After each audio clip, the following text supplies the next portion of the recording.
Hello, Shiv fashion लिबास channel है भाई हमारा, उसमें सभी को राम राम। नई नई वीडियो बनानी शुरू करिए भाई, धीरे धीरे सीखेंगे।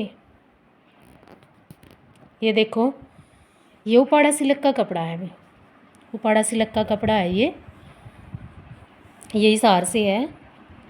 एक बहन उनका सूट है, ये देखो। ये लाइटिंग की वजह से दिख रहा है भाई थोड़ा बहुत। ये देखो, ये इनका गला है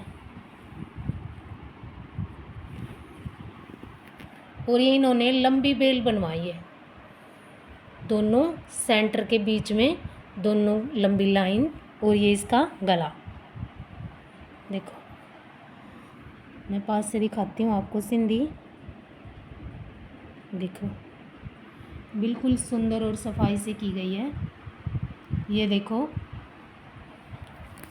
सबको राम राम। नेक्स्ट वीडियो में आपको कुछ और दिखाएंगे।